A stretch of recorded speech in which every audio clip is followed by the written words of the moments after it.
అధికారంలోకి వచ్చాక తొలి సంతకమేమో మెగా డిఎస్సి మీద పెట్టారు అధ్యక్ష. 6 నెలల్లో డిఎస్సి ఉద్యోగాలు భర్తీ చేస్తామన్నారు అధ్యక్ష.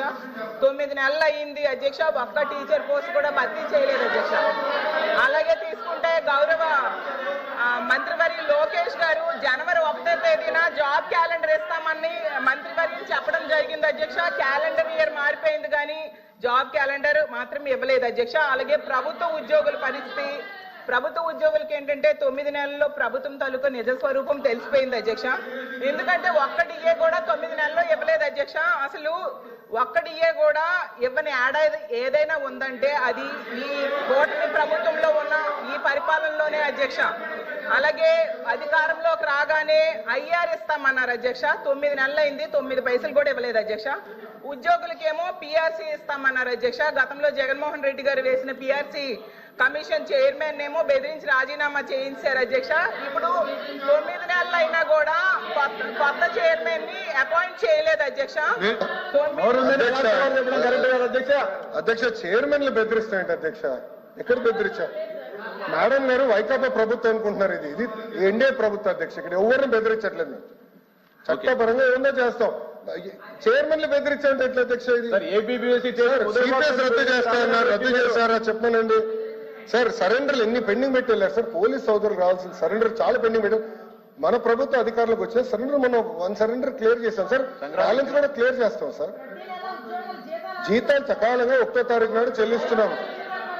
ఎన్ని చేస్తున్నాం? సింపుల్ గా ఇట్లా చైర్మన్లు బెదిరించారంటే మీరు ఒప్పుకుంటే ఎట్లా అధ్యక్ష? ఇది దయచేసి అర్థం చేయండి అధ్యక్ష. ఎన్ని రికార్డు నుంచి తొలగించాలి అధ్యక్ష. చైర్మన్లు బెదిరించాం, ఇది కరెక్ట్ కాదు అధ్యక్ష. దయచేసి అర్థం చేసి కోరుతున్నాం. రిప్లైలో 9 నెలల్లో కాంట్రాక్ట్ ఉద్యోగులు, అవుట్ సోర్సింగ్ ఉద్యోగులు రోడ్డెక్కే పరిస్థితి అయితే వచ్చింది అధ్యక్ష. వీటన్నిటి మీద కూడా గవర్నర్ గారు అయితే తన ప్రసంగంలో చెప్పలేదు అధ్యక్ష. అలాగే చంద్రబాబు నాయుడు గారు, పవన్ కళ్యాణ్ గారు వీళ్ళు లేకపోతే మోడీ గారు ప్రభుత్వమే ఉండదు అనేసి పెద్దలందరూ చెప్తూ ఉంటారు అధ్యక్ష. అంటే చాలా మంచి అవకాశం. నేను ఒప్పుకోవట్లేదు. ఐఎమ్ సారీ అధ్యక్ష. No no no no no. ఎవరు చెప్పారు అధ్యక్ష? అది ఎవరు చెప్పారు? ఎవరు చెప్పారమ్మా? ఎవరు చెప్పారు తల్లి? ఎవరు చెప్పారు సార్? అధ్యక్ష రాష్ట్ర ప్రయోజనాల కోసం అన్కండిషనల్ గా ఇటు చంద్రబాబు నాయుడు గారు కానీ అటు పవన్ కళ్యాణ్ గారు కానివ్వండి, ఇద్దరు నాయకులు కలిసికట్టుగా ఇండియాకి సపోర్ట్ చేశారు. ఎన్నికల ముందల, ఎన్నికలు అయిన తర్వాత రిజల్ట్స్ వస్తుంటే కరెక్ట్ గా 1 అవర్ తర్వాత గౌరవ ముఖ్యమంత్రి చంద్రబాబు నాయుడు గారు స్వయంగా హోంమంత్రి గారికి, ప్రధానమంత్రి గారికి ఫోన్ చేసి కంగ్రాచులేషన్స్, కలిసికట్టుగా ఈరోజు ఎన్డీఏ ప్రభుత్వం 3వసారి ఏర్పడుతుంది అని అన్కండిషనల్ సపోర్ట్ ఇచ్చాం అధ్యక్ష. మేము పదవులు అడగలేదు అధ్యక్ష. రాష్ట్రానికి నిధులు ఇవ్వండి, రాష్ట్రాన్ని కాపాడండి, దివాలా ఎత్తేసింది, చాలా ఆర్థిక ఇబ్బందులు ఉంది, గత ప్రభుత్వం చేతకంతనం వల్ల ఇబ్బంది పడుతున్నాం, మీరు ఆదుకోండి అని చెప్తే రైల్వే జోన్ తీసుకొచ్చా అధ్యక్ష. విశాఖ ఉక్కుని కాపాడే అధ్యక్ష. చివరి అమరావతిని నిధులకి తీసుకొచ్చా అధ్యక్ష. పోలవరంకి నిధులు తీసుకొచ్చా అధ్యక్ష. అది ఈ రోజు మన ప్రభుత్వానికి ఉన్న చిత్తశుద్ధి అధ్యక్ష. మేము ఎక్కడ చెప్పలేదు అధ్యక్ష. దయచేసి మేడం గారు has to withdraw that point. మేము ఒప్పుకోవట్లేదు అధ్యక్ష. అది మటుకు ఏదో మేము సపోర్ట్ చేయకపోతే మేము ఎక్కడో చెప్పినట్లు ఇది సత్యదూరం అధ్యక్ష. మేడం గారు has to withdraw that point అధ్యక్ష. ఇది చాలా సీరియస్ గా మేము తీసుకుంటాం అధ్యక్ష.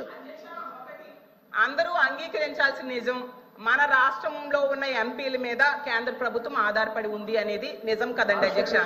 సో ఇది చాలా మంచి అవకాశం అని చెప్తున్నారు అధ్యక్ష. అధ్యక్ష చూడండి అధ్యక్ష, మాట మార్చుతారు. స్టేట్మెంట్ ఏంటి? మనోడే రాస్తున్నారు, స్టెనో ఉన్నాడు, స్టేట్మెంట్ ఏంటి అధ్యక్ష? నేను అది రికార్డ్ నుంచి తొలగించాలి అధ్యక్ష. అది సీరియస్ అలిగేషన్. సీరియస్ అలిగేషన్ చేశారు. మేడం గారు మా పైన ఆరోపణలు చేస్తున్నారు. నేను ఎక్కడో స్టేట్మెంట్ ఇచ్చినట్టు మాట్లాడినట్టుంది, లేదా తెలుగుదేశం పార్టీ సభ్యులు ఏదో స్టేట్మెంట్ ఇచ్చినట్టు మాట్లాడారు. కరెక్ట్ కాదు అధ్యక్ష. నో మేడం గారు వస్తే విత్డ్రా దట్ అధ్యక్ష. చాలా స్పష్టంగా అధ్యక్ష మేడం గారు ఏమన్నారంటే మేము ఎక్కడో స్టేట్మెంట్ ఇచ్చినట్టు, మా పైన కేంద్ర ప్రభుత్వం ఆధారపడి ఉంది అని వక్రీకరిస్తూ మేడం గారు స్టేట్మెంట్ ఇచ్చారు అధ్యక్ష. నేను మళ్ళీ చెప్తున్నా, అన్కండిషనల్ సపోర్ట్ చేశాం, రాష్ట్ర ప్రయోజనాల కోసం చేశాం. గత 9 నెలలు పూర్తి చేయలేదు సార్. మీరేమన్నారు అధ్యక్ష? ఒక్క నిమిషం, మీ నాయకులు ఏమన్నారు అధ్యక్ష? పులివెందుల ఎమ్మెల్యే ఏమన్నారు? గతంలో మెడలో ఉంచి ప్రత్యేక హోదా తెస్తా అన్నాడు. ఏమైంది? మెడలో ఉంచి ప్రత్యేక హోదా తెస్తానని ఆనాడు చెప్పారో చెప్పలేదా? అన్ని బిల్స్ మీరు 5 సంవత్సరాలు సపోర్ట్ చేశారు. ఏమైంది? ప్రత్యేక హోదా తీసుకురాలేదు. మేము మళ్ళీ చెప్తున్నాం తెలుగుదేశం పార్టీ జనసేన సభ్యులు కూడా ఉన్నారు. తెలుగుదేశం పార్టీ జనసేన రెండు పార్టీలు కలిసి అన్కండిషనల్ గా ఇండియన్ మేము సపోర్ట్ చేశాం. ఎన్నికల ముందర కూడా చెప్పాం ప్రజలకి. నేను చెప్పాను అధ్యక్ష. ఒక్క నిమిషం సార్, మేము ఒక్క నిమిషం 24 ఎన్నికల్లో ఏం చెప్పాం? డబుల్ ఇంజిన్ సర్కార్ అని చెప్పాం. డబుల్ ఇంజిన్ సర్కార్ ఇప్పుడు వచ్చింది. కేంద్రం రాష్ట్రం ఒకే ప్రభుత్వం ఉంది. రైల్వే జోన్ ఎవరు కాపాడారా? నేను కాపాడాను. విశాఖకు మీరు పెద్ద మాటలు మాట్లాడుతున్నారు. 13,000 కోట్లు చంద్రబాబు గారు పైన నాయకత్వం మేము తీసుకొచ్చాం అధ్యక్ష. 13,000 కోట్లు తీసుకొచ్చాం. మీ ఉత్తరాంధ్ర ఎమ్మెల్సీలు మాట్లాడండి. మీరేం చేశారు 5 సంవత్సరాలు? ఏం చేశారు మీరు 5 సంవత్సరాలు? అడుగుతున్నా. అమరావతి నిధులు ఎవరు తీసుకొచ్చారు? మేము తీసుకొచ్చాం. పోలవరం గాలికి వదిలేశారు మీరు.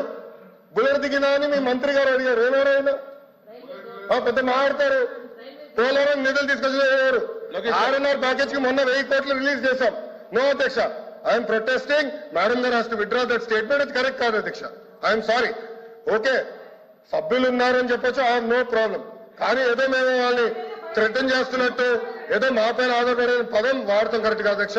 మేము ఏనాడో అనలేదు. మా సపోర్ట్ అన్కండిషనల్. రాష్ట్ర ప్రయోజనాల కోసం కేంద్ర ప్రభుత్వాన్ని మేము సపోర్ట్ చేస్తున్నాం. అది చాలా క్లారిటీగా ఉంది అధ్యక్ష. కానీ దయచేసి అది మటుకు రికార్డు తొలగించాలి అధ్యక్ష. రికార్డును పరిశీలించి చూద్దాం. అధ్యక్ష చూడాలి కదా. ఇప్పుడు ఆ రికార్డు చూసి ఆ మాటలుంటే తొలగిస్తాం. కూర్చోండి. అధ్యక్ష, విద్యాశాఖ మంత్రి గారు వచ్చి మాట్లాడుతూ చాలా ఆవేశంగా ఆయన తాలూకు మాటలు చెప్తున్నారు.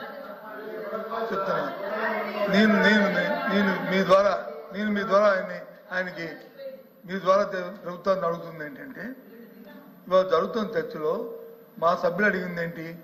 ఈ ప్రభుత్వం ఇవాళ కేంద్రంలో ఉన్న ప్రభుత్వం ఈ మన మన మన మన ఈ కూటమి ప్రభుత్వం మీద ఆధారపడి ఉంది అక్కడ. కాబట్టి ఈ రాష్ట్రానికి కావాల్సిన ప్రయోజనాలు రావాలనేది ఆవిడ ఉద్దేశం. ఆవిడ తాలూకు ఉద్దేశం. ఆవిడ ఉద్దేశం ఏంటి?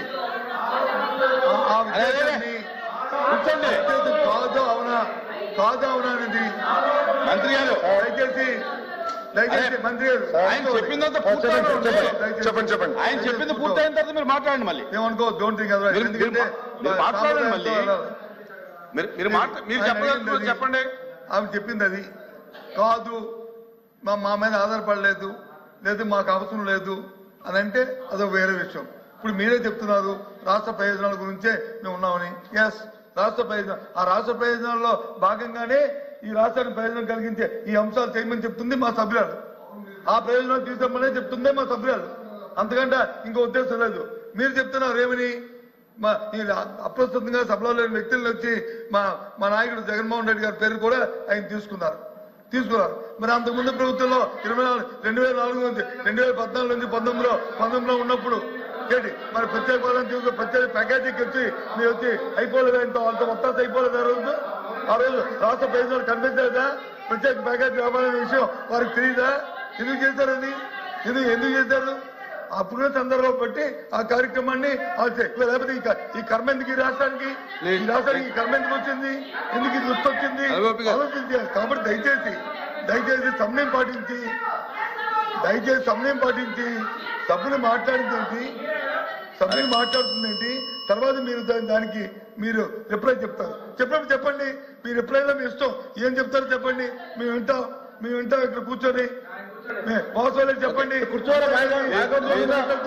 మీరు ఇంటర్ప్రిటేషన్ చేయడం, గౌరవ మంత్రి ఆవిడ మాట్లాడడం అది సంబంధించిన దయచేసి కొంచెం కోపపట్టండి. మీరే కదా రిప్లై చెప్తారని అనౌన్స్ చేశారు. రిప్లై మీరే చెప్తారు. చెప్పండి, తప్పేముంది? వెయిట్ చేయండి 10 నిమిషాలు. అంతేగాని ఈ విషయాన్ని చెప్పుకుని వెళ్తుంటే ఇది ఎక్కడికి వెళ్తుంది? కాబట్టి దయచేసి మంత్రి గారు సమయం పాటించి సందర్భాన్ని బట్టి మాట్లాడడం అనేది సంబంధించిన నేను తెలియజేస్తాను. లోకేష్ గారు. అధ్యక్ష, ఇప్పుడు హౌస్ ఆంధ్ర రాష్ట్ర ప్రజలందరూ చూస్తున్నారు, లైవ్ లో కూడా చూస్తారు. మేడం గారు మాట్లాడుతూ ఎగతాళిగా మేమేదో అన్నాము మా పైన. మేడం గారు ఒక్క నిమిషం పూర్తి చేయండి. ఎవరో సభ్యులు చెప్పారు, నేను పూర్తి ఎవరికి నేను మాట్లాడలేదు. మళ్ళీ నేను ఇప్పుడు నుంచున్నా, నా ఛాన్స్ మాట్లాడి నేను ఎగతాళి చేస్తూ కేంద్ర ప్రభుత్వంతో మా పైన ఆధారపడి ఉంది అంటాం కరెక్ట్ కాదు అధ్యక్ష. నేను మళ్ళీ చాలా స్పష్టంగా చెప్తున్నా, తెలుగుదేశం పార్టీ కానీ జనసేన పార్టీ కానీ అన్కండిషనల్ గా మేము సపోర్ట్ చేసాం కేంద్ర ప్రభుత్వం. ఆనాడు ప్రధానమంత్రి గారిని చంద్రబాబు నాయుడు గారు కానివ్వండి, పవన్ అన్న కోరింది రాష్ట్రాన్ని మీరు కాపాడాలి, పెట్టుబడులు నిధులు ఇవ్వాలి అని చాలా స్పష్టంగా చెప్పాం. దాంట్లో భాగంగా మేము తీసుకొచ్చాం, రైల్వే జోన్ తీసుకొచ్చింది మేము అధ్యక్ష. విశాఖ ఉక్కుని కాపాడింది ఎన్డీఏ ప్రభుత్వం అధ్యక్ష. గతంలో కాపాడింది ఎన్డీఏ ప్రభుత్వం, మళ్ళీ కాపాడింది ఎన్డీఏ ప్రభుత్వం అధ్యక్ష. వాజ్పేయి గారు కాపాడారు, ఇప్పుడు నరేంద్ర మోడీ గారు కాపాడారు. మేము వెళ్ళి మాట్లాడాం, మేము చర్చించాం, అది జరిగింది. అంతేకాకుండా అధ్యక్ష అమరావతికి నిధులు తీసుకొచ్చాం, పోలవరానికి నిధులు తీసుకొచ్చాం. సో అధ్యక్ష మళ్ళీ నేను మేడం గారిని కోరేది, కేంద్ర ప్రభుత్వం సహకారం ఆంధ్ర రాష్ట్రానికి చాలా చాలా అవసరం. వక్రీకరిస్తూ ఎగతాళి చేస్తూ మాట్లాడటం కరెక్ట్ కాదు. మేము అన్కండిషనల్ గా సపోర్ట్ చేసాం. యూఆర్ పార్ట్ ఆఫ్ ఎన్డీఏ అధ్యక్ష. మళ్ళీ ఎన్నిసార్లు చెప్పాలి నేను? మా సపోర్ట్ అన్కండిషనల్. ఎన్నికల ముందల మేము చేరం ఎన్డీఏలో. ఎలాంటి కండిషన్స్ పెట్టకుండా రాష్ట్ర ప్రయోజనాల కోసం ఎన్డీఏలో మేము కానివ్వండి, పవన్ అన్న నాయకత్వంలో జనసేన కానివ్వండి, మేము చేరం, అన్కండిషనల్ గా సపోర్ట్ చేస్తున్నాం. దాంట్లో భాగంగానే ఈరోజు ఎప్పుడు రాని విధంగా మీరు 5 సంవత్సరాల్లో తీసుకురాలని నిధులు మేము 9 నెలల్లో తీసుకొచ్చాం అధ్యక్ష. అది తెలుగుదేశం పార్టీకి జనసేన పార్టీకి ఉన్న చిత్తశుద్ధి, ఆంధ్ర రాష్ట్ర ప్రజల పట్ల మాకున్న చిత్తశుద్ధి అధ్యక్ష. దయచేసి అది గమనించమని కోరుతున్నాను. అందుకే అధ్యక్ష రికార్డులు చూడండి, నాకు తప్పు అర్థం ఉంటే ఓకే, నో ప్రాబ్లం, కానీ దయచేసి రికార్డులు పరిశీలించి తొలగించమని కోరుతున్నాను.